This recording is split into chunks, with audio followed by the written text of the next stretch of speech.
जय श्री राम, भारत माता की जय। आज ये बताने में बहुत खुशी होगी कि हमारे सरकार द्वारा जो वक्फ बिल लाया जा रहा है वो लोकसभा और राज्यसभा दोनों में पास हो गया है और बस हमारे राष्ट्रपति का मुहर लगना ही बाकी है।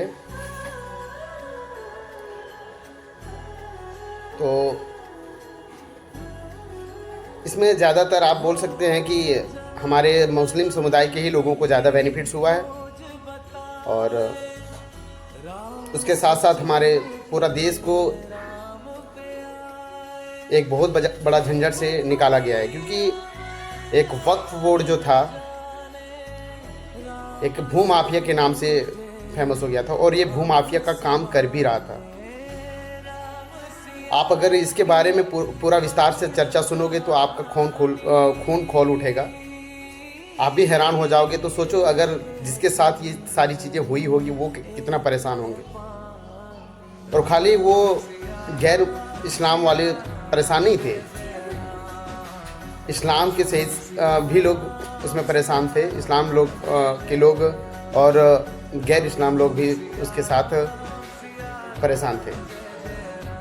मीन्स पूरा ऑल इंडिया में जितने भी लोग थे उससे कोई वाकिफ़ नहीं था, सब लोग उसके जाल में फंसे थे।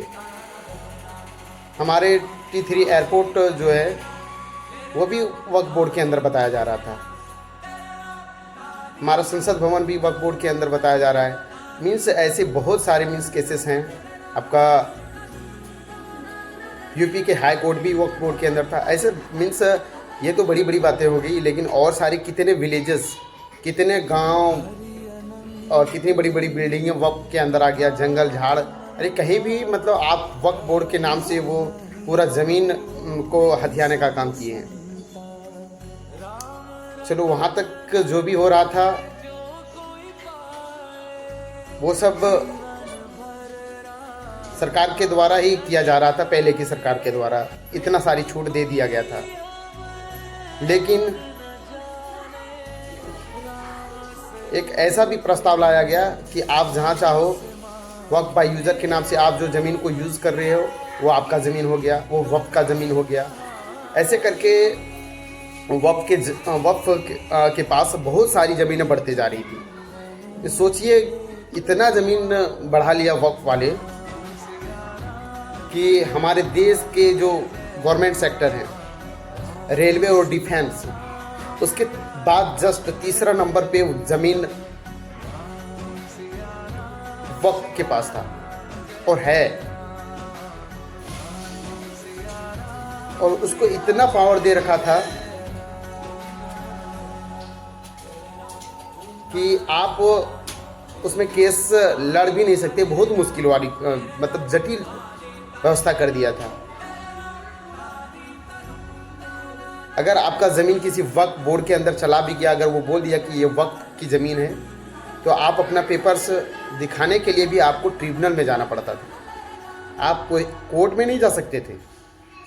तो सरकार इन सारी चीज़ों से परेशान होके इतने सारे केसेस बढ़ते जा रहा था। बिहार में, पटना में, हमारे कर्नाटका, केरला, दिल्ली पूरे वक्फ के अंदर आ गया था और आ गया है। उसके ऊपर केसेस चल रही हैं, FIR हो चुका है। बहुत सारी ऐसे जगह, महाकुंभ का, जहाँ महाकुंभ में मेला लगा था वो भी वक्फ का ही बता दिया गया। तो आप सोचिए कि ये वक्फ क्या है, लोगों को जानना बहुत ज़रूरी है कि वक्फ क्या है और इतना ज़्यादा इसके पास ज़मीन कहाँ से आ गई, ये कहाँ से आई। ये तो हिंदुस्तान की ज़मीनें हैं। अगर ये इतना ज़्यादा बढ़ता जा रहा है तो कहाँ से आ रहा है ये सारी ज़मीनें। वक्फ का मतलब है कोई अगर किस धर्म के नाम पे दान कर देता था, लेकिन वो दान करेगा तो उसके पास पेपर होना जरूरी है नहीं, लेकिन बिना पेपर्स के सरकारी ज़मीन या किसी दूसरे का दान तो कोई कर नहीं सकता है। ऐसे ऐसे केसेस आए भाई, आपका दिमाग पूरा तरह से खराब हो जाएगा, आपका खून खोल उठेगा। तो इन्हीं सारी बातों को ध्यान में रखते हुए हमारे प्रधानमंत्री, गृह मंत्री और सारे जितने भी मंत्री थे इसके ऊपर एक प्रस्ताव लाए और ये प्रस्ताव को रखा गया और लोकसभा और राज्यसभा दोनों से पास भी हो गया।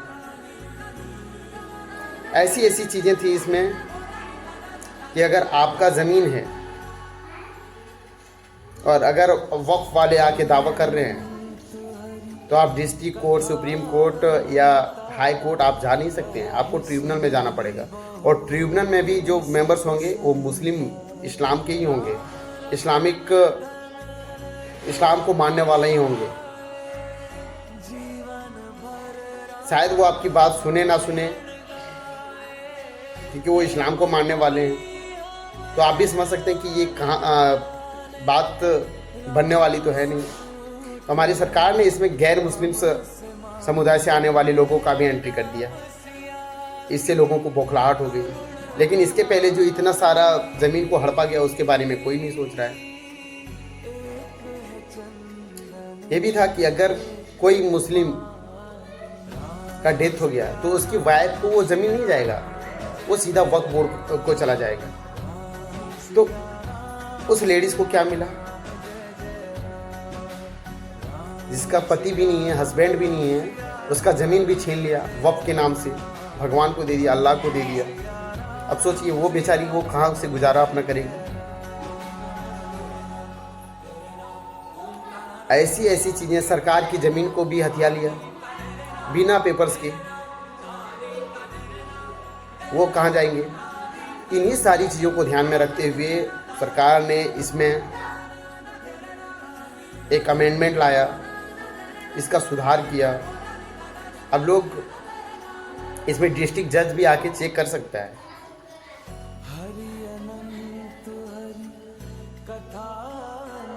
डीएम आके चेक कर सकता है, कलेक्टर आके चेक कर सकता है, देख सकता है कि ये ज़मीन किसके नाम से है।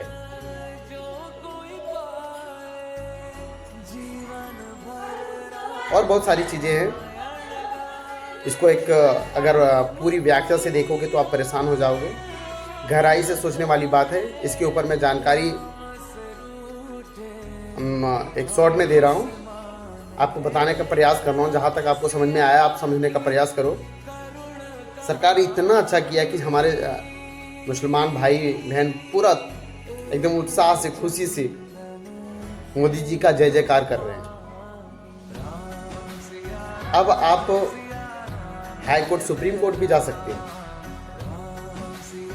डीएम आके वेरीफाई भी कर सकता है ज़मीन किसका नहीं है। कितनी सुविधा हो गई है। लेकिन नहीं, अखिलेश यादव, तेजस्वी यादव, चंद्रशेखर, ऐसे ऐसे लोग हैं जो हमेशा से वक्फ बोर्ड के साथ में नहीं, विपक्ष में जाके खड़े हुए हैं। ऐसे बहुत सारे लोग हैं, लेकिन ये यादव के नाम को कलंकित करने वाला हमारा अखिलेश यादव, इसका बयान सुनिए। हमारी पार्टी इसका विरोध करेगी, वोट पड़ेगा तब भी विरोध करेंगे। और ये पूरा यादव को कलंकित कर रखा है। ये जात के नाम से पूरा यादव के पूरे कुल जाति को ये स्थिति में ला दिया है ना कि लोग यादव को देखना नहीं चाह रहे हैं, सनातनी को। और अखिलेश यादव के लोग के जैसे लोगों के कारण ये हो रहा है। और तेजस्वी यादव का भी भाषण सुनिए। इस लड़ाई में आप लोग अगर एक कदम चलिएगा तो हम लोग 4 कदम चलने का काम करेंगे और इस कानून को रोकने का काम करेंगे। आप सब लोगों का शुक्रिया। अगर एक होकर के हम लोग लड़े तो इंशाअल्लाह हम लोगों की जीत तय है। लालू यादव भी वक्फ बिल के साथ थे। देखिए, कानून बनाना चाहिए बहुत कड़ा। सारी ज़मीनें हड़प ली गई है, चाहे सरकारी हो या गैर, उसमें जो काम करने वाले लोग हैं सब बेच दिया। प्राइम लैंड, ऐसा नहीं है कि कोई खेती वाली ज़मीन है। पटना के डाक बंगला पर जितनी प्रॉपर्टी थी ये सब पर अपार्टमेंट बन गया, सब लोगों ने लूट लाट किया। आगे से खैर आप तो लाइए, इसको पास हम लोग कर देते हैं संशोधन आपका। देखिए कानून। लेकिन मोदी के विरोध में सब आज इंडी के साथ हैं। आप किसके साथ है नहीं है, बीजेपी के साथ रहो नहीं रहो, आप कांग्रेस के साथ रहो नहीं रहो, लेकिन अगर अच्छाई हो रहा है तो आपको अच्छाई के साथ होना चाहिए। लेकिन ये लोग नहीं, जितना भी नेता हैं विपक्ष के लोग, ये हमेशा गलत के साथ रहेंगे, हमेशा से गलत का साथ दिए, गलत का ही साथ देते रहेंगे ये लोग। तो आप सबों से निवेदन है कि आप सभी लोग सही के साथ रहिए। यहाँ आपका वोट का वैल्यू है। आप जितना ज़्यादा मात्रा में आप अच्छा के साथ वोट करोगे उतना अच्छा होगा हमारे देश में। तो आप सोचिए कि इतनी अच्छी अच्छी चीज़ें हमारे देश में हो रही है, तो ये किसके बदौलत से हो रहा है? हमारे देश में कौन सा ऐसा लीडर है जो इतनी सशक्त होके एक मजबूत लीडरशिप बना के एक अच्छा काम करने के लिए उतारू होते हैं? हमेशा हम उसके साथ रहेंगे, हम किसी पार्टी के साथ नहीं रहेंगे।